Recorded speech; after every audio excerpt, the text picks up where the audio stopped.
तो दुनिया भर की बड़ी बड़ी ब्रोकरेजेस जो हैं, विदेशी ब्रोकरेज हैं, लोकल है, सब है ना अपने अपने हिसाब से ये टैरिफ वॉर के ऊपर कुछ न कुछ लिख रहे हैं।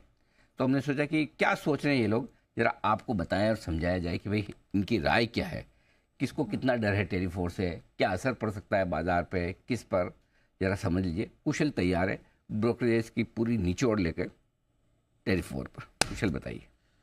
सर देखिए, यूएस प्रेसिडेंट डोनाल्ड ट्रंप तो अब पहले भी जाने ही जाते थे हमेशा टैरिफ्स को लेकर। वो जो टैरिफ वॉर हमेशा उन्होंने चीन के साथ पहले की है, और इस बारी भी अब ये वापस आसपास के देशों के साथ तो उन्होंने शुरू कर ही दिया है। और 2 अप्रैल से एक्सपेक्टेशंस ये भी है कि रेसिप्रोकल टैरिफ अक्रॉस बाकी नेशंस भी लगाते हुए नजर आएंगे। तो उसको ध्यान में रखते हुए 4 ब्रोकरेज हाउसेज हैं जिन्होंने अपने व्यू पॉइंट्स अभी रखे हैं। फिलहाल का जो डिसीजन अभी आता हुआ दिखा है, जहां पर 25% टैरिफ कनाडा और मेक्सिको पे लगाते हुए नजर आए। तो यूएस को लेकर सबसे बड़ी चिंता तो अब यही बन रही है कि वहां पर इन्फ्लेशन कितने हद तक बढ़ती हुई नजर आएगी। तो उसके लेकर अलग अलग ब्रोकरेज हाउसेज के अपने अपने अनुमान है, और साथ ही अलग व्यू पॉइंट भी है कि किस तरह से ये टैरिफ जो ये लगाते हुए नजर आ रहे हैं आगे चलकर कैसे यूज कर सकते हैं यूएस के प्रेसिडेंट। तो गोल्डमैन सैक्स यहां पर वो कह रहे हैं कि कनाडा और मेक्सिको पर जो 25% टैरिफ से कोर कीमतें हैं वो यूएस में करीबन 0.6% बढ़ सकती हैं। तो अगर ऐसा होता है तो ऑफ कोर्स इन्फ्लेशन वहां पर बढ़ता हुआ दिखेगा, इकोनॉमिक ग्रोथ जो है वो थोड़ी स्लो डाउन भी होती हुई नजर आएगी, और चीन पर अतिरिक्त जो टैरिफ है उसको यूएस के इफेक्टिव दर जो है 0.1% ही होती हुई नजर आएगी। तो बहुत ज़्यादा अभी फिलहाल इस चीज़ का इम्प्लीकेशंस नहीं बनाकर चल रहे हैं गोल्डमैन सैक्स। बैंक ऑफ अमेरिका का ये मानना है कि यहाँ पर जो टैरिफ इन दोनों देशों पर लगे हैं वो एक नेगोशिएटिंग टूल है, आगे चलकर यहाँ पर और फर्दर राउंड ऑफ नेगोशिएशंस हो सकते हैं। लेकिन साथ साथ उन्होंने ये भी कहा है कि जो इमीडिएट इंपैक्ट वाले स्पेस हैं उसमें होगा ऑटोमोटिव, ओईएम्स, और साथ ही जो उसके सप्लायर्स हैं उन पर तुरंत असर होने की उम्मीद या संभावना ये लगाकर चल रहे हैं।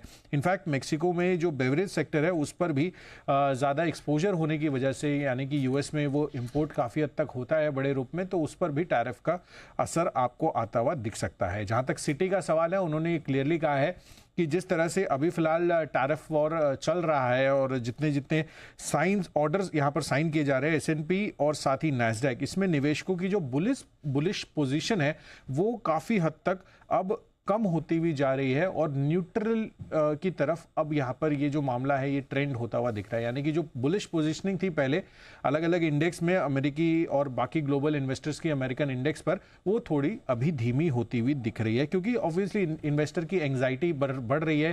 पहले तो वो सोच रहे थे कि ब्याज दरें जो है वो फेड जल्दी से घटाते हुए नजर आएगा, बट अब वो अनिश्चितता बढ़ रही है क्योंकि इन्फ्लेशन वो आगे बढ़ने का खतरा है। तो ब्याज दरें उस माहौल में कैसे घटाएंगे, ये एक बड़ा सवाल बनता हुआ दिख रहा है। और इसी वजह से इन्वेस्टेक अंत में, जहां पर उन्होंने ग्लोबल जीडीपी अनुमान में गिरावट होने का जो रिस्क है वो बढ़ता हुआ दिख रहा है, तो ग्लोबल मैक्रोस थोड़े से कमजोर हो सकते हैं, और इसी कारण से उनको लग रहा है कि यहाँ पर जो चीन, मेक्सिको और कनाडा पर टैरिफ लगाए हैं, कोर महंगाई यूएस में 0.5 से 0.8% तक बढ़ती हुई दिख सकती है।